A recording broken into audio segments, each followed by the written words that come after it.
Good day, everyone, or I guess for all of you in Colorado, it's still good morning. It's just 12 noon here in Washington, D.C.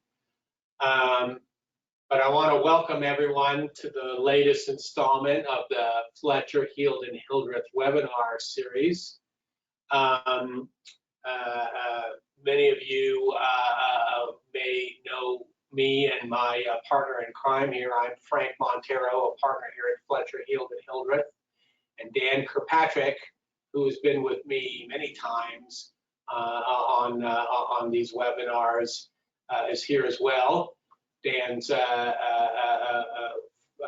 broadcasting from home. I'm actually in our offices here in Washington. So,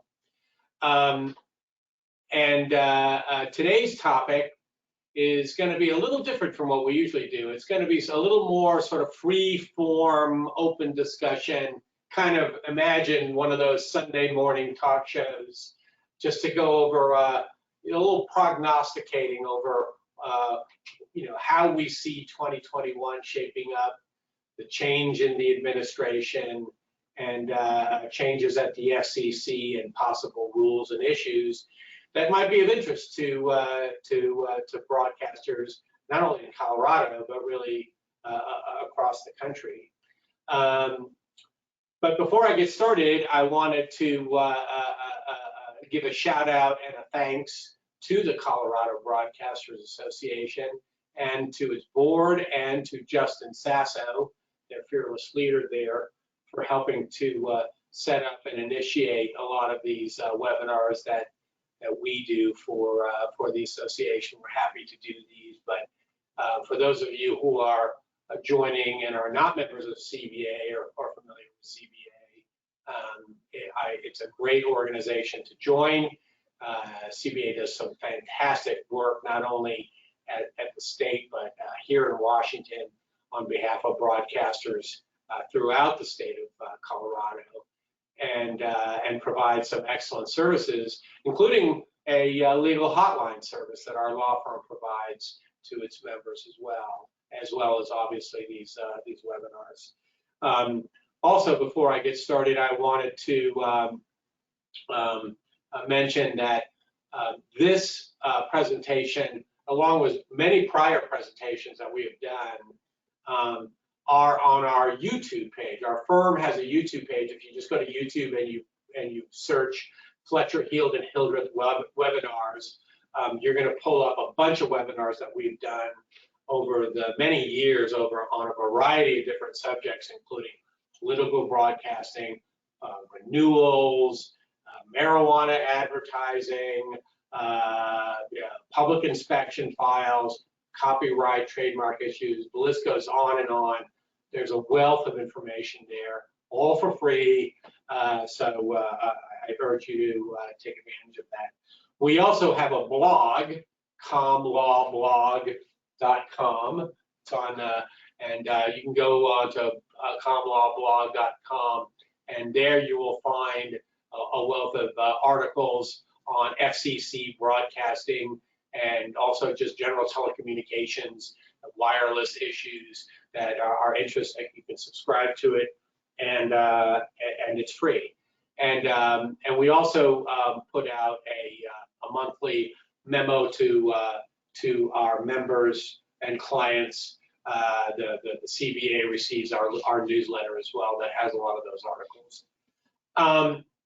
We probably will be going here. I'm looking at my watch just kind of see. I think we're going to try to keep this to about an hour. We usually do that, and then this way give you all a little bit of time for Q&A at the end. So our hope is to not run longer than, say, under 90 minutes. So we'll probably be done by about 12:15 or so, 12:30 our time, which will be, for those of you who are, if you're tuning in from Colorado, about 10:15 or so your time, just if you're looking to budget yourself. And if you want to ask questions, do so by typing your questions in on one side of your screen. There should be a pull-down menu there where you can both chat and type in questions, and we'll read the questions at the end and then try to answer them as we're doing that as well. So so with no further ado, I'm going to switch to our go to our next screen, and as I mentioned, this is not going to be a detailed PowerPoint. Really, it's just going to be sort of a kind of a list of issues that that we can go through here that might be of interest. And so I think the one that's first and foremost, Dan, on everybody's minds these days, certainly in the broadcasting world, is the media ownership rules and how those may be changing. Many of you recall that as part of the review process that the SEC is required to do, the SEC under the old administration, under the Ajit Pai Republican administration, made many changes to the broadcasting rules, but specifically some loosening of the media ownership rules, including lifting some really antique ones like the newspaper cross ownership rule, changing the subcaps for radio and the like. However, those rule changes ran into a brick wall, the same brick wall that they've been running into for many years, namely the U.S. Court of Appeals in the Third Circuit, who this time threw those rules or rejected those rules on the grounds that the SEC had not given proper consideration to the impact of the loosening of those rules would have on minorities and small businesses and the like.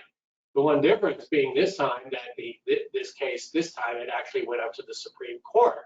The Supreme Court heard oral argument on that appeal, and I know Dan, you listened in on that oral argument and followed it a bit. What was your take on how it went? Yeah, I listened into at least part of it, and I thought it was interesting. It at least at the opening, it did not seem to be going as well for the FCC as we sort of would have expected. They were getting a much tougher grilling from the Supreme Court justices than we sort of expected to happen. It started to shift a little bit towards the end of the argument into more of what we anticipated, that the more conservative justices seemed to be more on the side of the agency in the idea that more sort of pro deregulation. There were a couple of interesting issues that came up, which really seem to boil down to a question that the court, what I think the court is ultimately going to end up deciding here, is whether the FCC actually, under the statute, even had the discretion to consider, much less be required to consider, the impact of the rule changes on minority ownership. And I know NAB and the broadcasters have long argued that the statute, that sort of the quadrennial ownership review statute, is by necessity a deregulatory statute. It basically, one of the arguments that came up in the court was whether the statute is sort of unidirectional in that it only allows the commission to deregulate or leave things alone. They can't go the other way. And I think I would not at all be surprised if the court were to come out and say that this is a purely deregulatory statute. That doesn't necessarily get to the answer here of whether they're going to uphold these specific action, the specific deregulatory actions that the FCC took here. I would still say it's certainly better than even odds that the FCC is ultimately going to succeed here, and the deregulatory rules will go back into effect. They were in effect for a little while before the Third Circuit stayed them, and we went back to the old ownership regime again. I tend to agree with you there. I think that this court and the way those arguments went is going to be strongly leaning toward upholding the FCC rule changes, and by that we mean sort of the loosening of the media ownership rules to allow, more consolidated media ownership, and rule against the public interest groups that appealed here. And if we were to assume that that's the case, that in fact the court is going to reject the Third Circuit but uphold the FCC's ruling, I gather that the loosening of the media ownership rules would go right into effect, or is there a possibility that now that we have a Democratic-controlled FCC with a brand new president, is there a risk that they might go the opposite direction and decide not to deregulate? Well, I think that's why it's important that the argument focused at least a little bit on that idea of whether the statute is only deregulatory or that it goes in the other direction or could go in the other direction. Because like you said, there is now a Democratic FCC, and there is, this is an appeal now of the 2016 quadrennial ownership review. So there is now a new 2020 quadrennial ownership review that is already underway. So, if it were to go back to the FCC with the court saying, no, this is not necessarily deregulatory, you just have to review the rules every 4 years, and you can come up with whatever rules you want, basically. I think that would certainly give the Democratic FCC a much broader ability to try and re-regulate. I think that is unlikely based on what I heard in the arguments, but possible. I think the more likely outcome is that basically it will go back to the FCC with a direction from the court that, yes, this is deregulatory only, and that 2018 decision stands. So that now sets the baseline. And, at least in terms of those specific changes, the FCC is not going to be able to, graft on new ownership regulations. We'll talk a little bit about sort of the new priorities of the FCC. I think there are other ways that they can tighten regulation, but it's not going to be specifically on these aspects of the ownership rules that were addressed in 2018. Yeah, I'm with you. If I had to handicap this thing, I think that the court is going to uphold the FCC with some instructions on what they can and cannot do, and I think the FCC is going to have, either the new FCC is going to have a hard time backpedaling on this, given the fact that the statute requires them to deregulate. And I guess we're looking probably at some kind of a ruling maybe in the spring, but certainly before June or so sometime coming. Yeah, I think that's right. Sometime in the next couple months. And then the last issue, I think it'll be interesting to see what the Supreme Court does with this. Is, like you said at the beginning, this series of cases has been tied up in the Third Circuit in Philadelphia since 2003. So Right. That court has been entirely unwilling to let go of this, of these appeals and this proceeding. They're And milking it. yeah, they are, and that was also one of the issues that that was argued at the court, was whether that was appropriate, or whether the Third Circuit actually has the authority to direct that everything comes back to it in this proceeding. I would not be surprised if the Supreme Court said no, they can't do that, at this point. So even I'm 99% sure the next quadrennial review is going to get appealed to a court, whatever the commission decides to do. But it may very well finally break the Third Circuit's stranglehold on this, so it could end up in the DC Circuit or another circuit that is generally more, generally looks on the FCC, generally gives more deference to the FCC's decisions.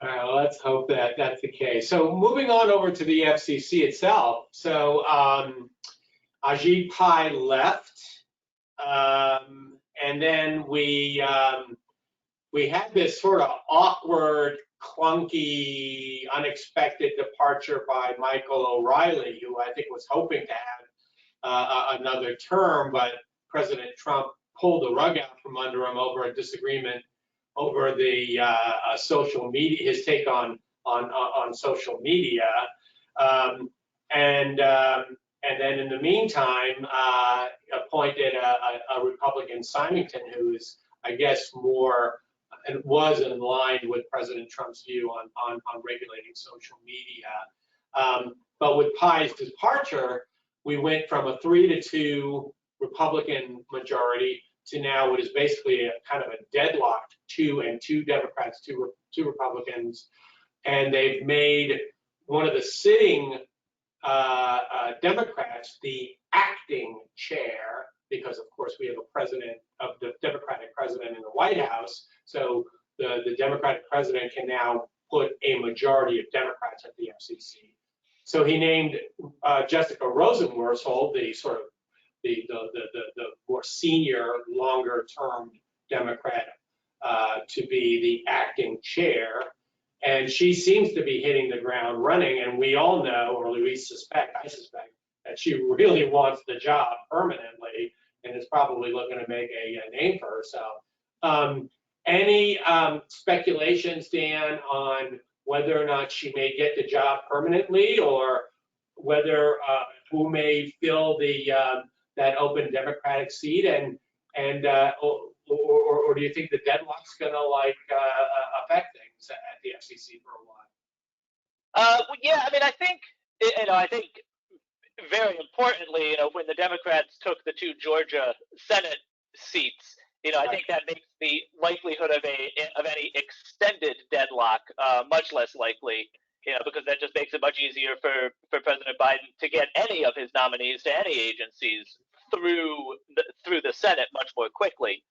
I think there are probably some actions that are on Chairman or Chairwoman Rosenworcel's agenda that she probably can get one of the 2 Republicans to sign off on, but to the extent that there are major and more controversial issues, I'm sure those will be sort of tabled for at least a couple of months, with the idea that it will be much easier to get what she wants and what a Democratic majority wants once a 5th commissioner is seated. I don't know where, I have not heard a whole lot of talk about specific names for that last, for that last Democratic commissioner seat, but my guess is that it will be, it will probably be filled relatively quickly. There are certainly other, cabinet appointments and other appointments that probably have a higher priority, to the White House, but, I don't think this is going to be that far behind. And in terms of who keeps the chairmanship, I mean, I would not be at all surprised to see Chairwoman Rosenworcel stay in that role. I don't think there is any sort of competing heir apparent to it. I think she's certainly the most likely candidate to stay, but not guaranteed, obviously. Yeah, I think there was a time when when Biden was going to be the new president, the smart money was that Mignon Clyburn, who had been an FCC commissioner, a Democrat, but who stepped down, left. That she was the likely candidate to be chair. Why? Because Biden owes her dad, Congressman Clyburn from South Carolina, a big favor for having endorsed him in the South Carolina primary and helping Biden to win that primary, which set the primary race in a new direction. And so the feeling was that the job was hers for the asking, but instead she went on to the transition team. We think probably because she's got her sights on a higher higher position than returning to the FCC. So then that left it open. Rosenworcel has wanted the job forever. I mean, she wanted the job when Obama was president. I mean, going back, she wanted it when Obama picked Wheeler instead of her. So she's been there for a while. She's got a lot of time at the FCC. Some of the other names, there's never been a woman chair. There's been a woman acting chair, and she's the second time I think that there's been, because actually Mignon Clyburn was acting chair at one time. But there's never been a woman chair. There's also never been a Latina chair. So Ana Gomez, who's an attorney here in Washington, her name's been thrown around. And then Wheeler's chief of staff, Gigi Sohn. But I mean, the feeling is that she may be a little too on the left side of the political spectrum for what Biden's agenda is here. So, stay tuned. But I agree with you, Dan. I think that they're probably going to go with the safe move and make Rosenworcel the permanent chair, sort of reward her for her service, and then find somebody else. That third Democrat could come from Capitol Hill, because, as you point out, with the Democrats now controlling both houses, and that brings us to the next topic here. There's a long, proud tradition of Democrats sending people from the Hill. That's how we got Adelstein came from Daschle's office. Commissioner Cox, came from Hollings's office, I think, way back when. So we could see a Democrat coming from one of the Democratic senatorial offices. I think with the Democrats controlling, I guess it'll be marginally easier to get some of these confirmations through, as well as a lot of other legislative initiatives. Don't you think, Dan? I do, and particularly with the confirmations, since those have been removed from the filibuster rule, you only need the majority to get a confirmation through, as opposed to more sort of ambitious legislative work. And it's just easier to manage a confirmation rather than trying to write legislation. Right. But yeah, no, I think it is certainly going to be easier on both fronts, really, to get something through.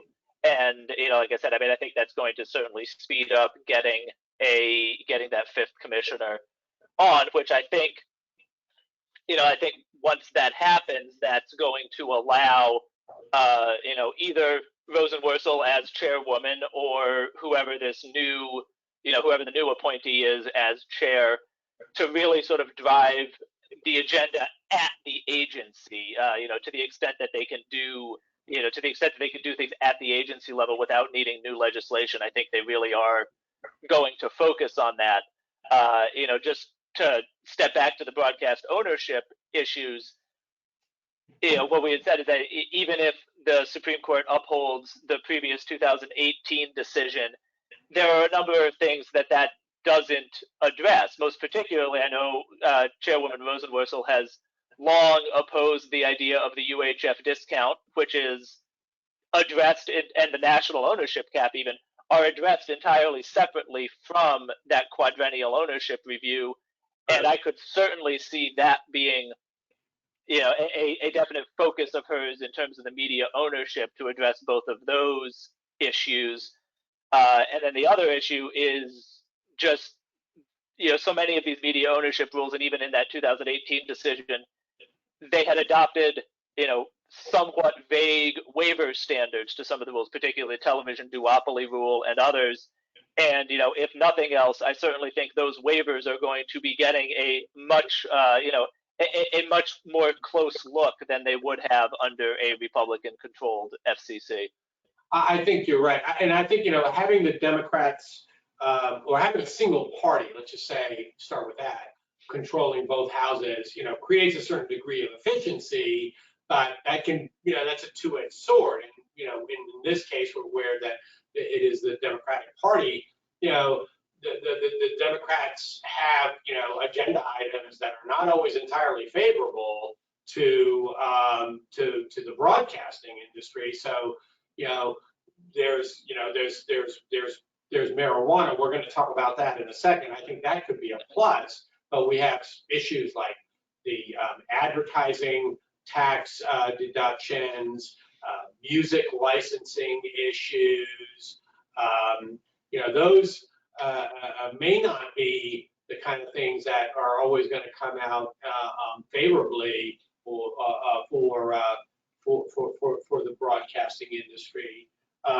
But another thing that they may be looking at is, and this is something that people have been talking about here in Washington for a long time, is a significant deep dive rewrite of the Telecom Act. We haven't seen that since 1996. The fact that we're dealing with such an old statute now is creating problems all over the place, including from net neutrality everywhere. So there's some looks that whether that may be changing, but there's also a possibility of bringing back a minority tax certificate, that sort of thing. But focusing on marijuana for a second, President Biden has indicated, and this was even before he knew he was going to have both houses of the Congress on his side, that he was sympathetic to the idea of decriminalizing marijuana, separate from CBD, which has already been decriminalized, and we're now seeing a lot of CBD oil ad dollars flowing into the broadcasting space. But marijuana, has been sort of the third rail for broadcasters, much to their frustration, because the billboards, magazines, everybody seems to be taking marijuana ad dollars, but because of their FCC federal license, TV and radio stations have not. What do you think? Do you think we could see some movement on this thing, and what do you think the fallout could be? Yeah, no, I certainly think we could see some movement on that. The decriminalization and legalization of marijuana is, certainly, like you said, it is an issue for Biden, and it's something he wants to move on. And I think with Democratic-controlled Congress, that may be a relatively easy one to do. It has pretty broad public support. It's less controversial than a lot of other things, so that may be somewhere that we can get some traction.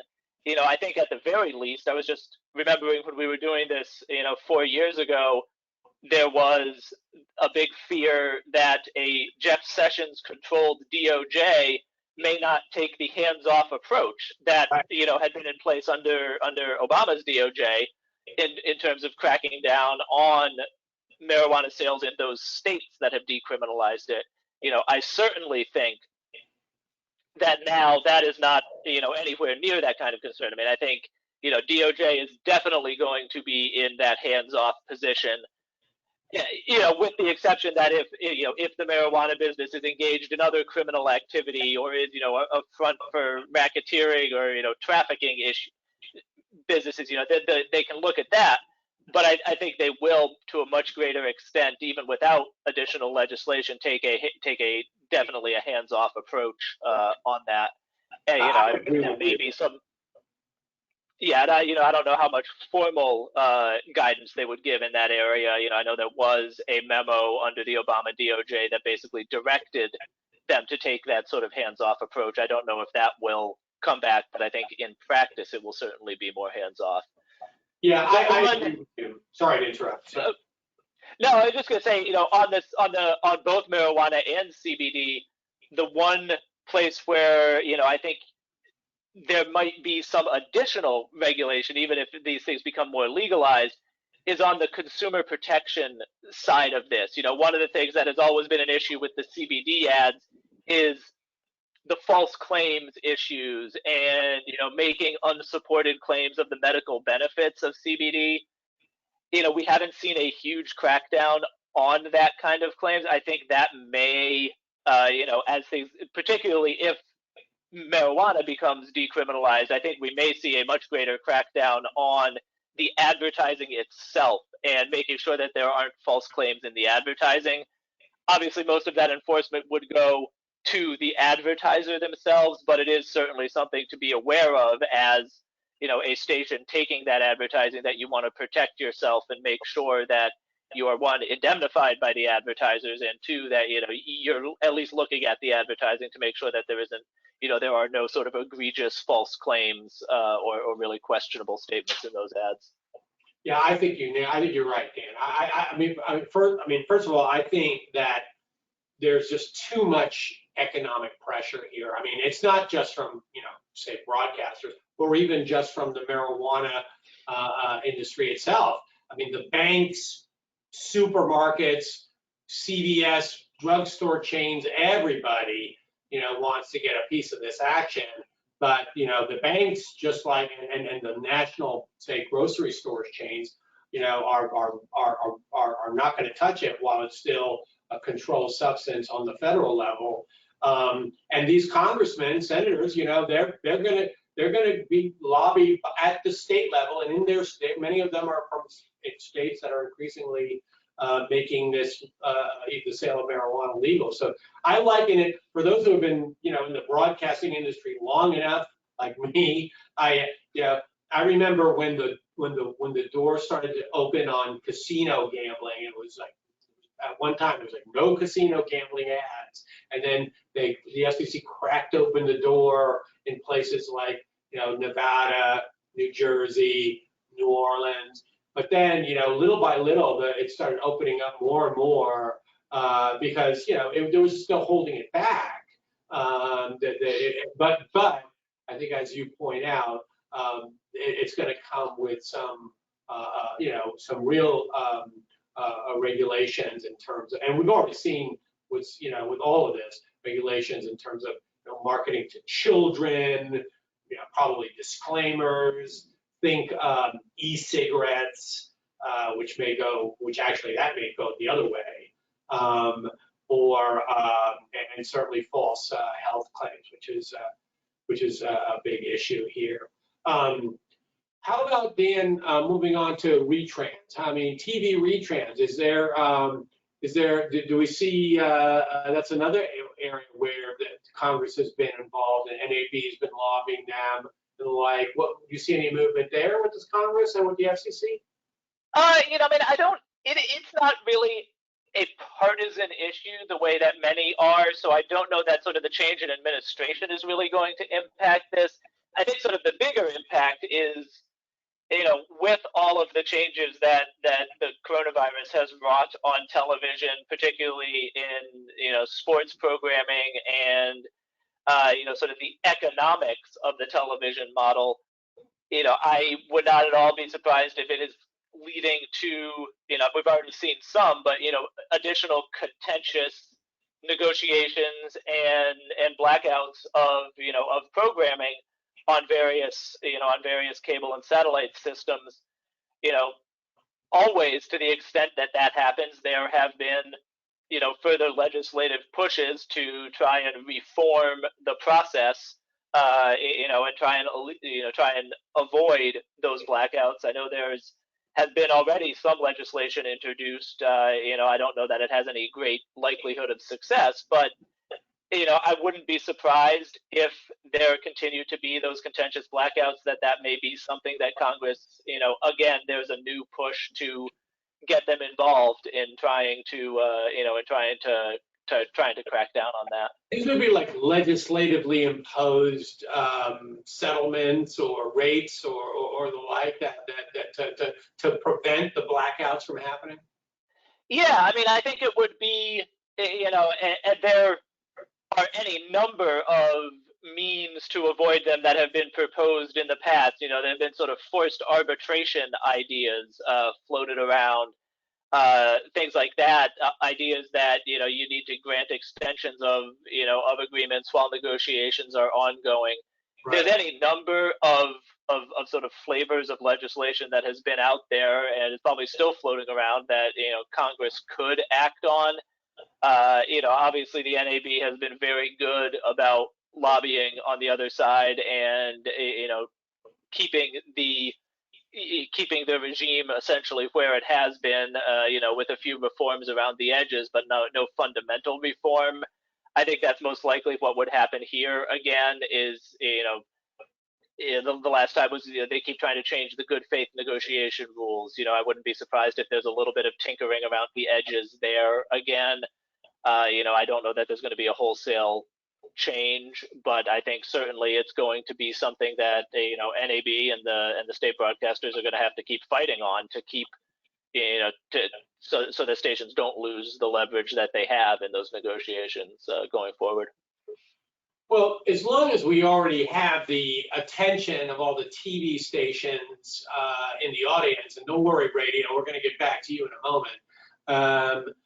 Let's talk a little bit about FCC license renewals. The Colorado radio stations had their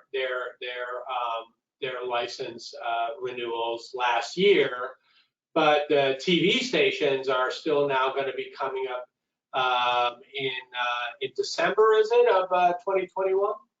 Yeah, I believe it's December 1st is going to be the filing deadline for TV license renewals. Right. So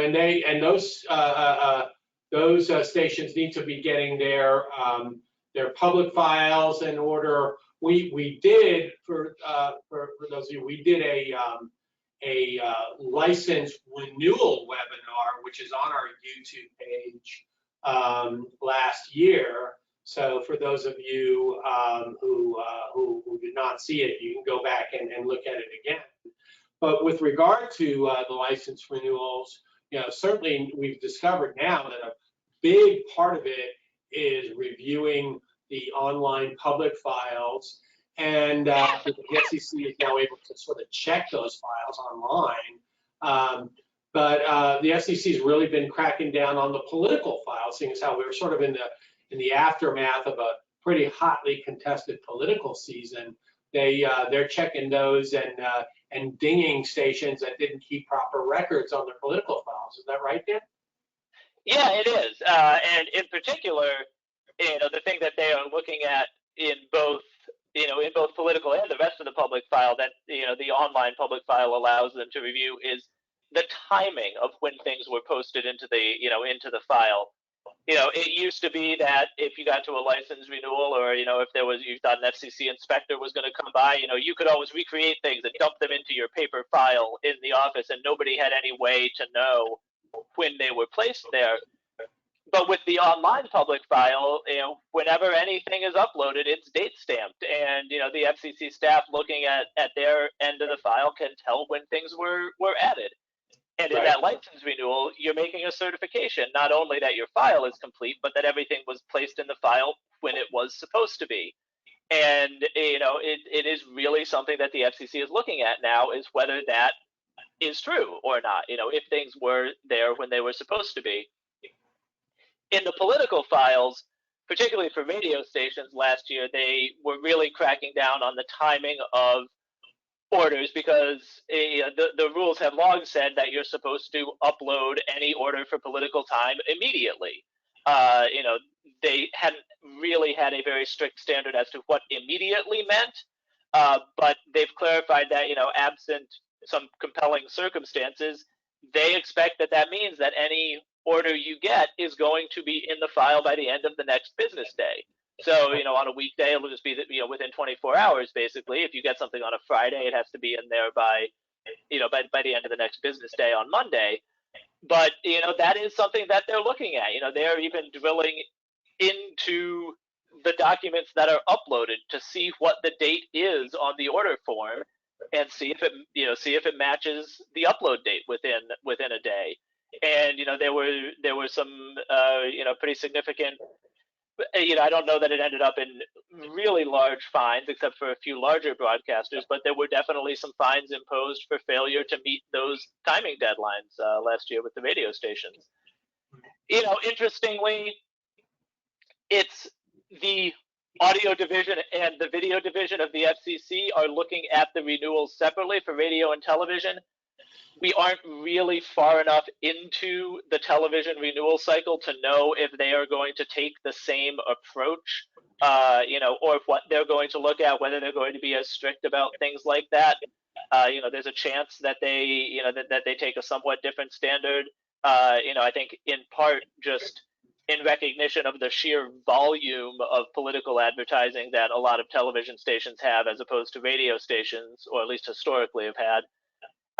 They may look at it a little differently, but there's no guarantee of that. And, I think it is something that they're certainly going to be looking at.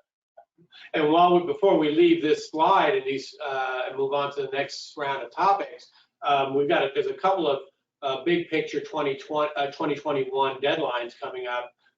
We're possibly looking at biennial ownership reports in 2021 towards the end of the year if it doesn't get extended again. And for TV again, they've got children's reports coming up like now, right? I mean, next week. Yeah, I think the deadline is technically January 30th, but because it's a weekend, it'll fall to Monday.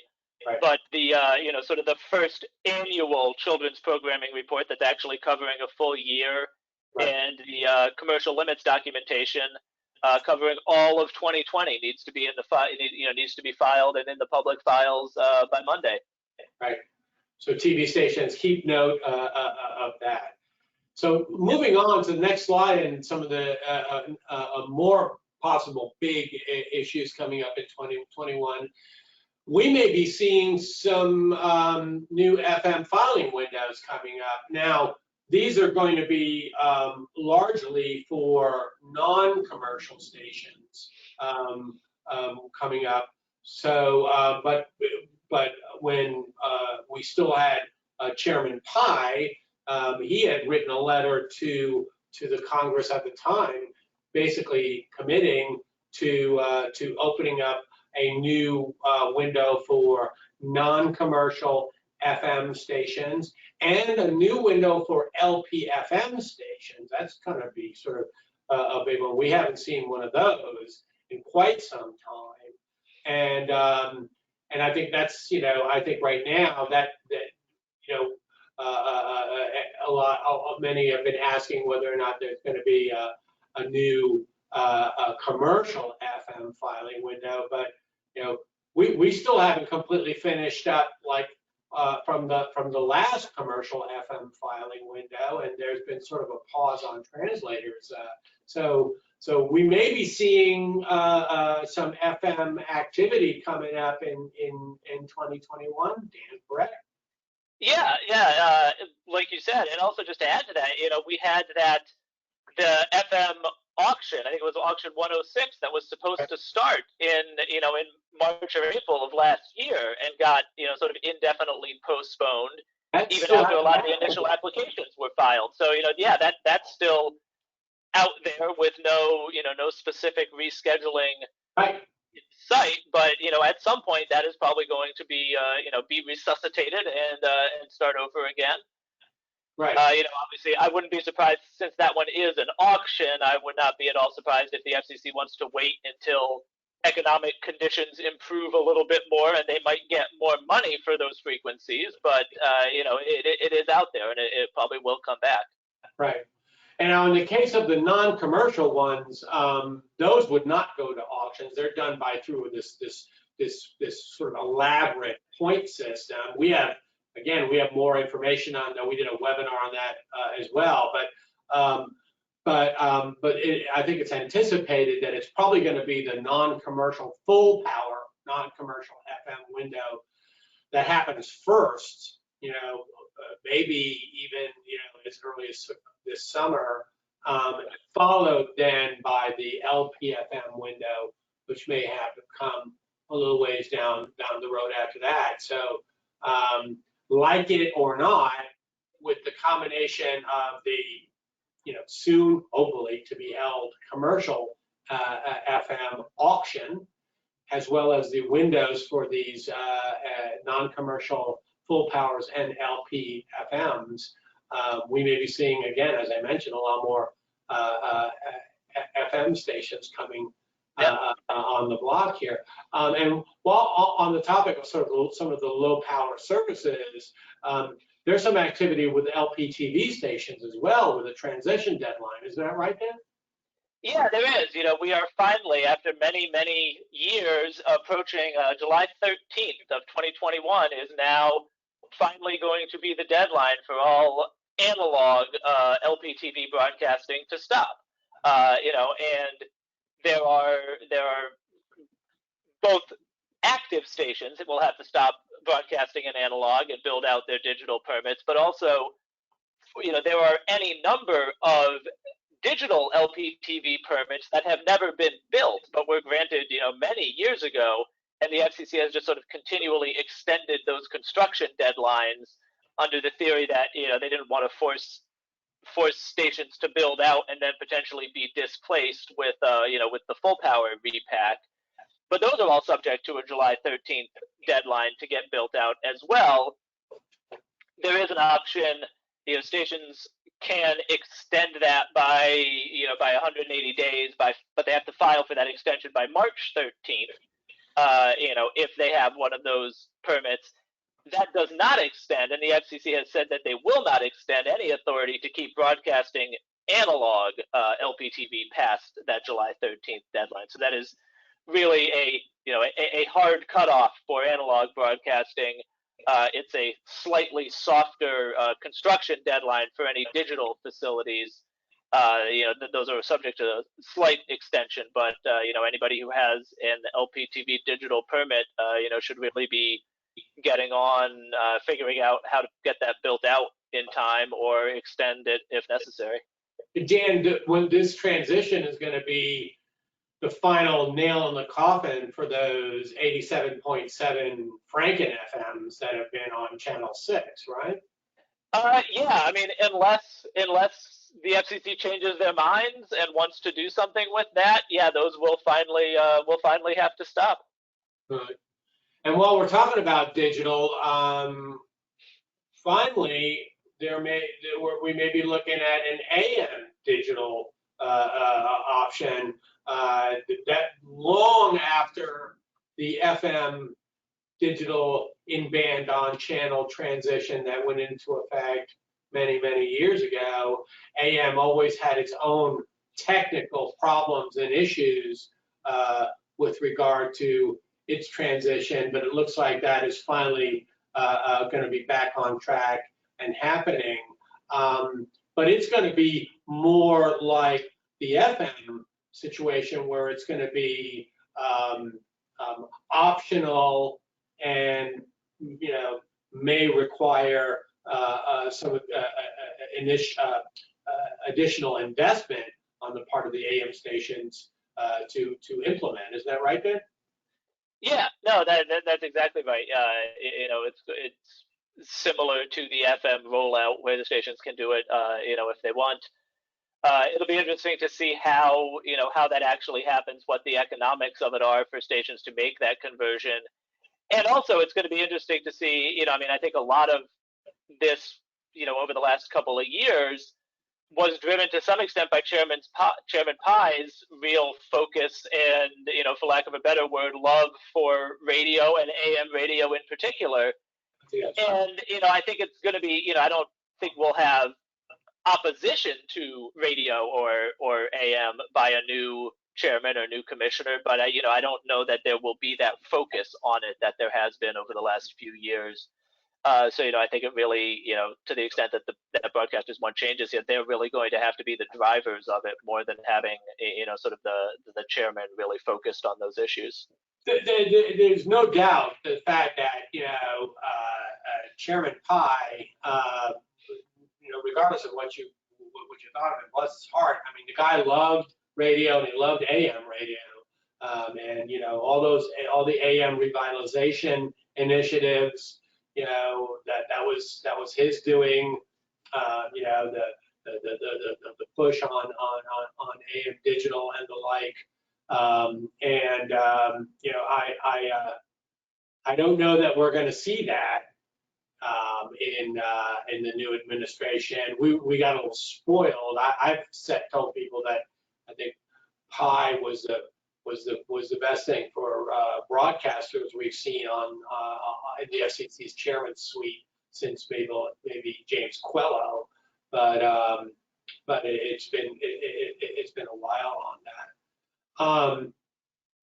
And while we're on these topics of transitioning and new services and sort of attempts to revitalize, there's some might call this, I think this is a TV, I wouldn't call it revitalization, but next generation TV initiative with the ATSC 3.0 platform. That one's actually already well on its way in terms of stations already implementing this. The FCC has rules in place for it, and it has sort of an interesting. It's also voluntary, correct? But has sort of an interesting structure using sort of a requirement to sort of simulcast the analog, the 1.0 to 3.0 signal on an interim basis. Dan, can you shed any light on this and what's going on here? Yeah, I mean, the transition sort of continues, as Frank said. It is voluntary for stations whether they want to, implement ATSC 3.0 or not. There obviously are some of the bigger broadcast groups are real leaders here and really pushing that transition. Well, this is Sinclair's baby, right? I mean, Sinclair really was the spearhead on this. Yeah, they were. They really drove this, and they own some of the patents in the technology, which may have something to do with that. But they really have been a driver, and other coalitions of broadcasters have definitely been involved and are continuing to roll it out. The rumors are that the actual reception hardware is finally going to start being more available in the next year or so, which I think is really going to drive this. As with all of these great technologies, you hope that the ATSC 3.0 turns into DTV and not HD radio. Receivers, right? Yeah, but without receivers, they can make you can make all the changes you want to implement ATSC 3.0, and there's only so much you can get out of it. The real benefits rely on there being receivers out there. The one thing that broadcasters might be able to do is, and the FCC has sort of taken steps to try and loosen its rules on these things, is using the excess spectrum that 3.0 allows for things like data casting and non-traditional broadcast services. Traditionally the FCC has imposed fees, their ancillary services fees on broadcasters. It has been a 5% fee on revenue that the broadcaster gets from offering those sort of non-broadcast services. That's still in place. Last year, the FCC loosened those rules a little bit by saying that if a broadcaster leases its spectrum to some other provider who then provides this ancillary service, that 5% fee is on the value of the lease, not whatever that third party actually gets from it. So you don't need to worry about those unknowns. You can get your lease value, and you know what your 5% fee is going to be. The other thing that the FCC has done recently, which is largely tied to ATSC 3.0 but not entirely, is loosening its DTS, distributed transmission system rules, with the idea that they want to,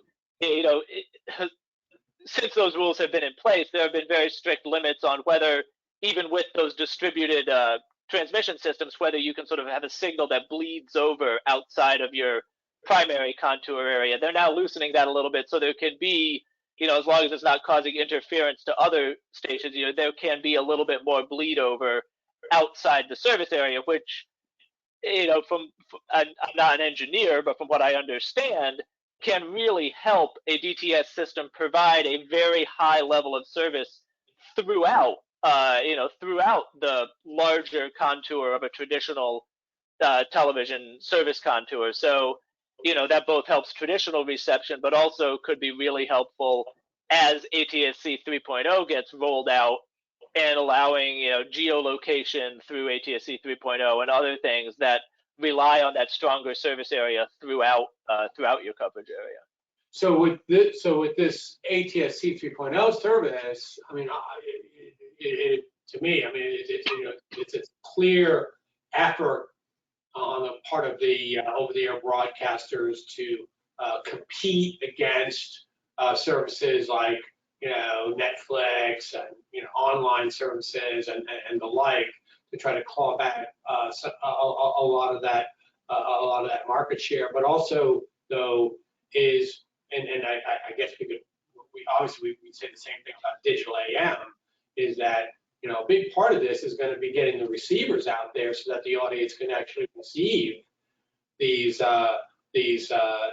signals and get that kind of penetration. And that's going to require, well, the receivers, but on the part of the broadcasters, there's going to be a certain not insignificant investment that has to be made to implement these largely voluntary services. Yes.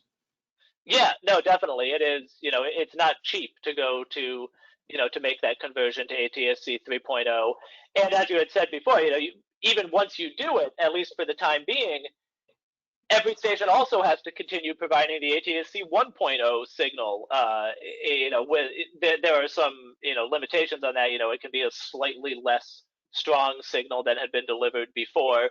But in most of these markets, there are forming sort of these groups of broadcasters where some will convert and share facilities for the ATSC 3.0, and then there is say 4 broadcasters will put their ATSC 1.0 signals on one tower and one antenna to meet those rules.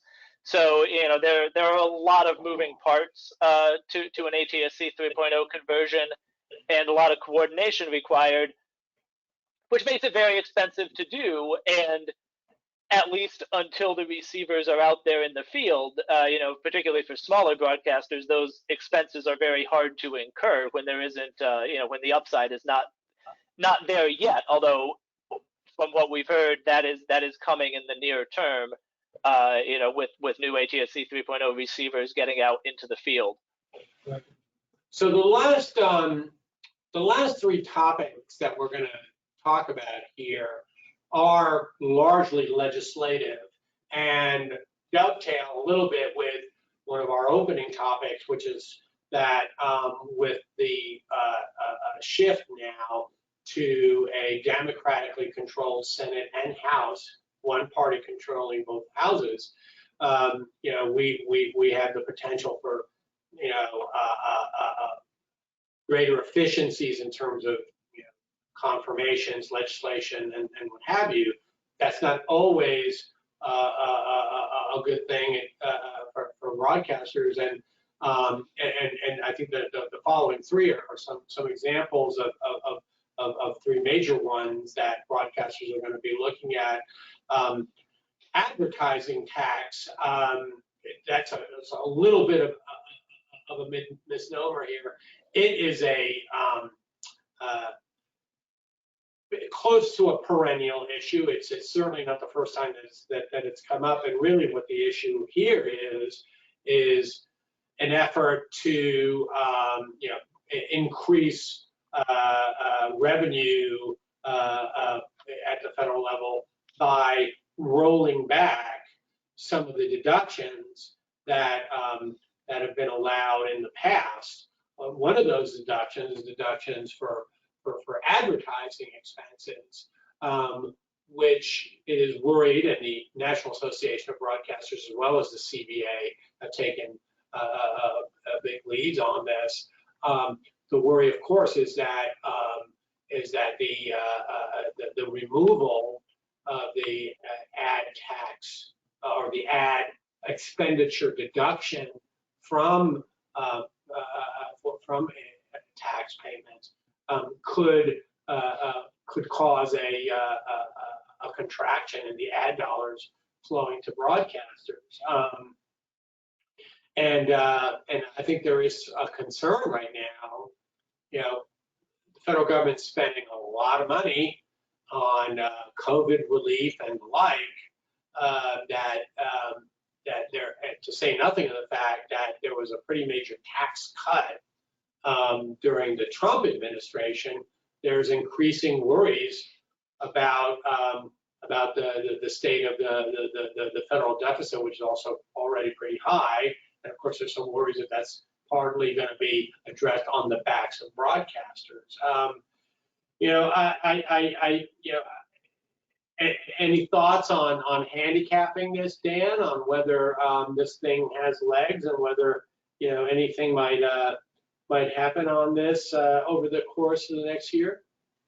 Yeah, I mean, it's possible. I would not put great odds on anything getting through. I mean, I think it is, it's a pretty heavy lift to get that passed. And particularly, if almost anything they would do would hit sort of the advertising industry as a whole, which, that's a huge industry. You got, if you're going to tax every company, or remove a deduction that every company that advertises currently gets, that is a very broad coalition that you're going to have in opposition to that. It's not just the broadcasters who get the ad dollars. It's all of those companies who are buying the advertising and want those tax deductions. Yeah, and I think particularly, I think, I'm sure there's going to be a big push by NAB and chambers of commerce and other companies to at least forestall any action by saying, look, we're trying to recover from, these massive hits we've had with coronavirus, and making it harder for us to advertise over the next year, 2 years, however long that recovery takes, is, a potentially crippling blow to a huge number of businesses. Right. So I think, I think it's certainly, I'm sure it is going to get proposed and it's going to, be debated, but I would say it is not terribly likely to make it through, at least in the near term. I think you're right. This is one where, not the only one, but certainly one where the broadcasting industry has some really good, strong allies, and particularly because this iteration that's being kicked around includes possibly only a sort of a targeted removal of these deductions, dealing, what one was ads for the pharmaceutical industry, because there's a lot of pharmaceutical ads out there. But again, that's another situation where now, you're not only going to get the attention of the advertising industry, big industry, but pharma. And right now, it's funny, with the pharmaceutical industry, they took a real bad hit as a result of the opioid epidemic and that sort of thing. But I think that with the rollout of the COVID vaccine and like they're sort of rehabilitating their image a bit in the public eye, and that may hold sway as well. So I think that's right. Another, let's call it perennial assault on Capitol Hill to the broadcasters comes from the recording industry. Now, this is one where, if you're a broadcaster, you are well familiar with the fees that you have to pay to ASCAP, BMI, CSAC, and now, increasingly, we have a fourth music licensing group out there, Global Music, GMR. But they've never, the broadcasting industry has never had to pay, at least for over-the-air music, to the recording fees to the recording industry. They have had to pay those fees. These are the fees that are paid to Sound Exchange for streaming, but not for over-the-air. A gap that has not been lost on the recording industry, which comes back to Capitol Hill every year, claiming that recording artists are being shortchanged and the like. And every year the NAB, as well as the CBA and many of the state broadcasting associations, has done a very adequate, more than adequate, they've done a very fantastic job of beating back a real initiative here. But I think we're seeing it again, and I think that the threat is that this has always gotten the attention of the Democrats. So I think again we have a situation where Nadler and others have introduced something called the AMFM Act, which again is sort of aimed at reintroducing this this music licensing fee for recording. Any thoughts, Dan, on this one? Not any great thoughts. I'm not sure what the likelihood of success is. I mean, I think, much as sort of the coronavirus recovery sort of works in broadcasters' favors on the ad tax side, it may go the other way on this one, because I could certainly see performing artists saying, look, we don't have other revenue streams now. We can't go out there and do live performances. We need some relief, and they could argue that relief has to come in the form of greater fees for broadcast of their performances. I don't know how far that will get them. I don't know that this will play out differently than it has in the past, but I'm sure that's an argument that they'll be making, and it may get some traction. But NAB has been exceptional at heading this off, throughout the last many years, and I don't necessarily think that that's going to change now, but it is certainly something to keep an eye on. They get a head jump on this pretty well, and I think that the other thing that the NAB has done a very good job on, as well as the CBA, all the state broadcast associations, of really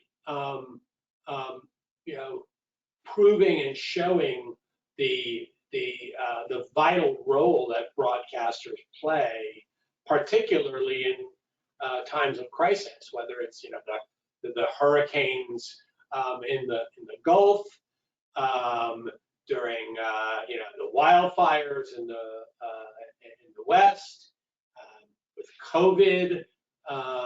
They've done a really good job of showing and proving how vital the broadcasters are, and what real risk there is for the broadcasters to be threatened. And the broadcasters are struggling during this pandemic, just like everyone else.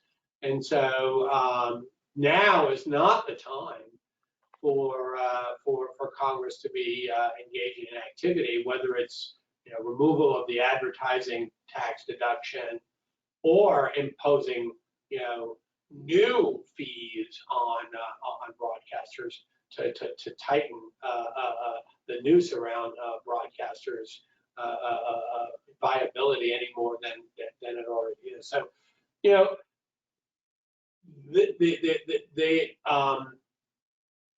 this initiative has failed during the Obama years, so this is not the first time that it's come up. So if I had to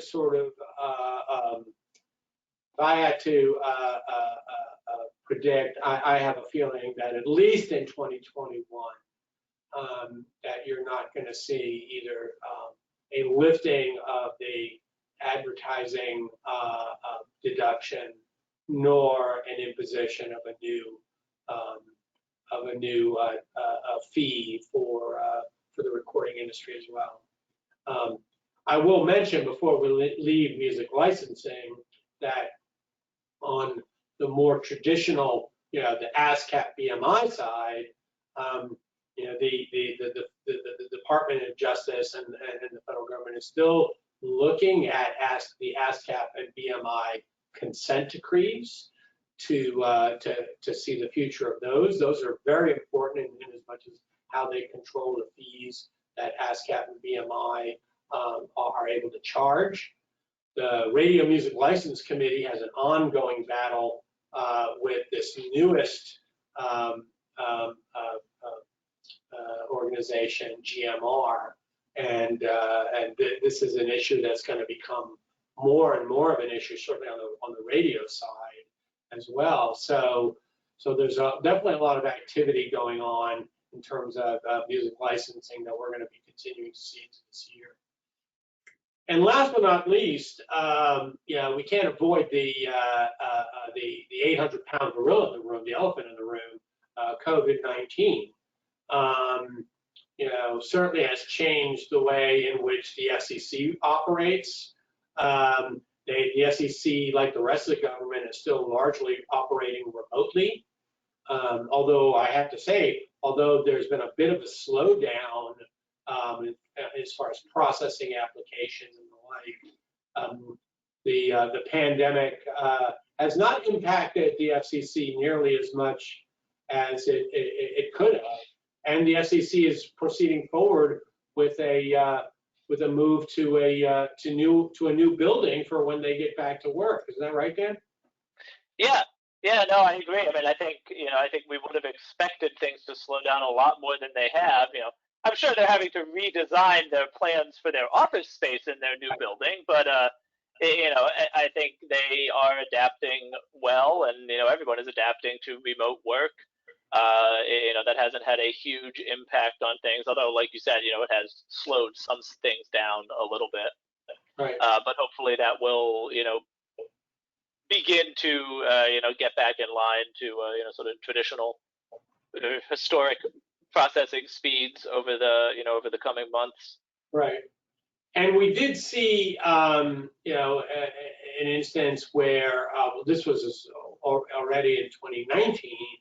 Where the Homeland Security has put out,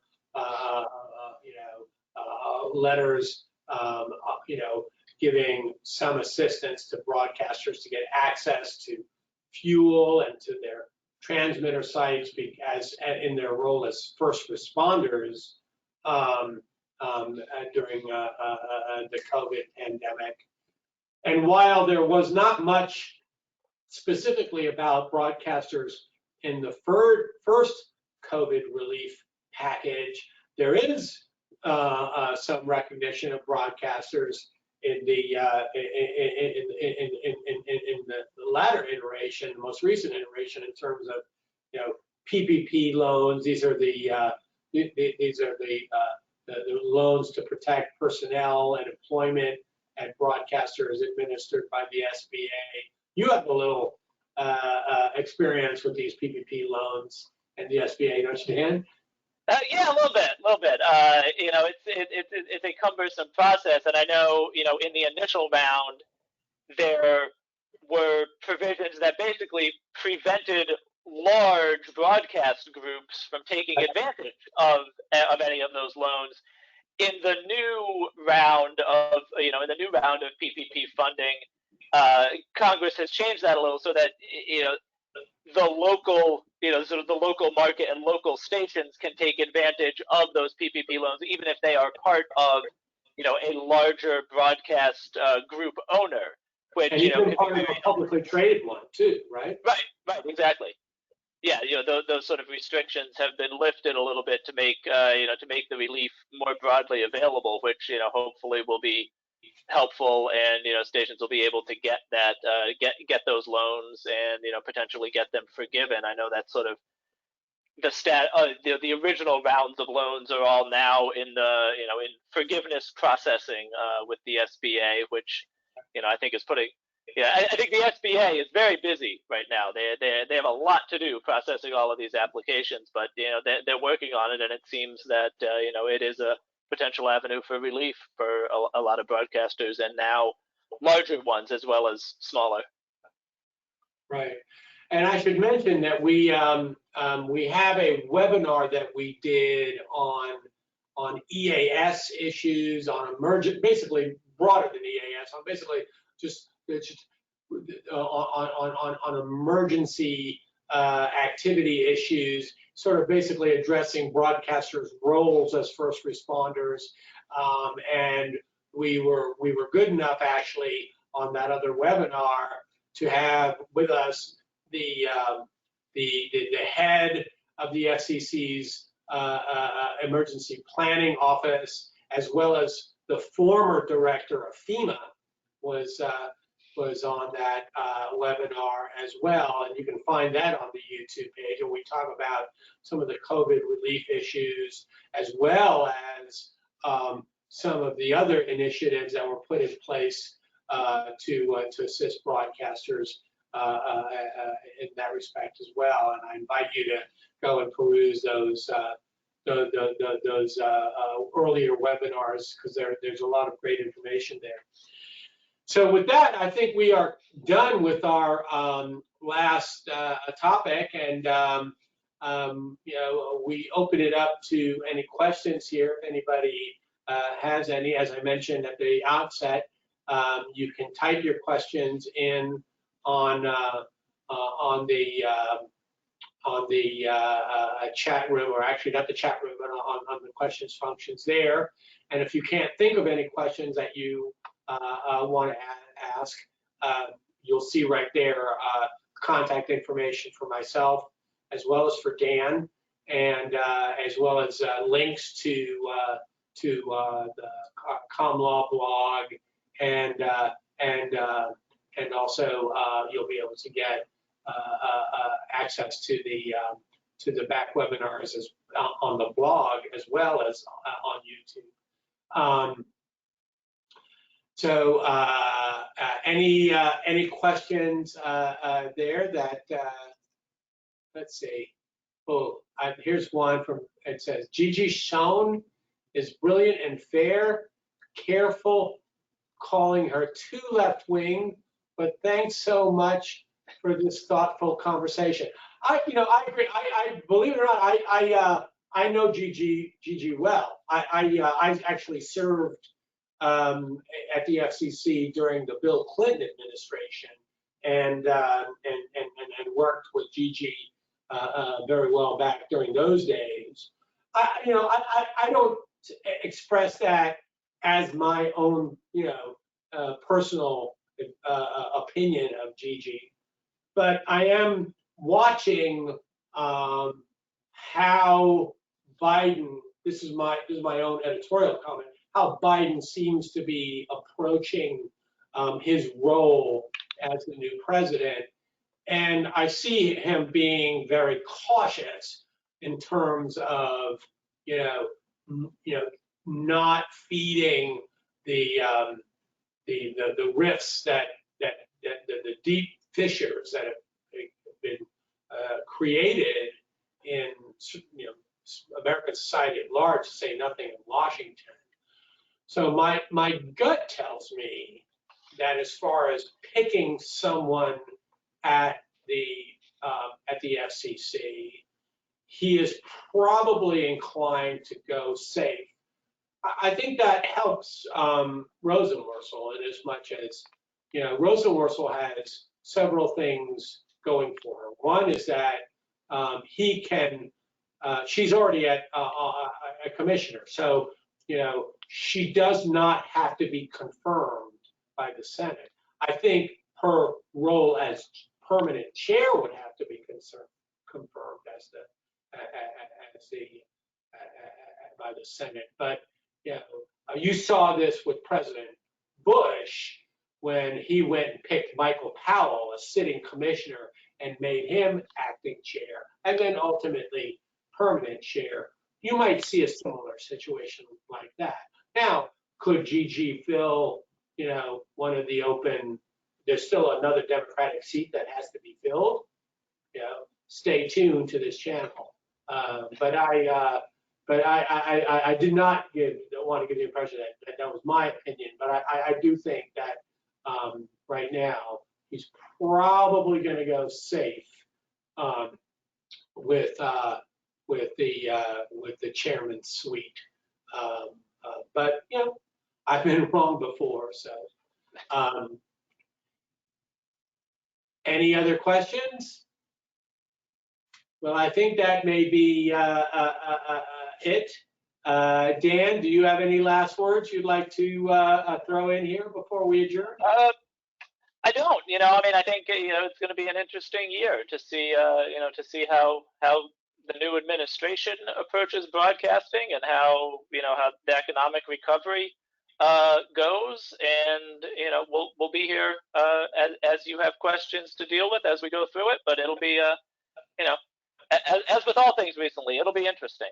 I agree. If I had to have one, I hope that this administration, whoever the permanent chair ends up being, can establish a better relationship with the broadcasting industry than what we saw with Chairman Wheeler and before him Chairman Janikowski back during the Obama years.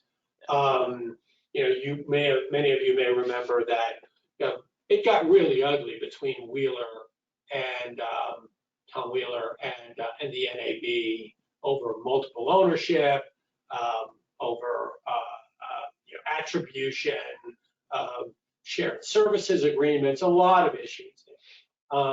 And just it was sort of bad blood there. And I just hope that that the new chair, whoever it is, learns from that and really genuinely tries to work well with the broadcasting industry in terms of because again, broadcasters serve a very vital role in our society, and I think that I think that that's something that needs to be recognized, and we have to assist the broadcasters in the reality of this world, which is a sort of a multi-platform world where people get their content from a lot of different places. So that's enough out of me.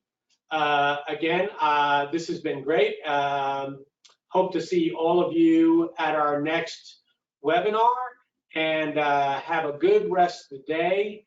And thank you, Dan. And thank you. With that, I will we'll say goodbye. Thank you all for listening.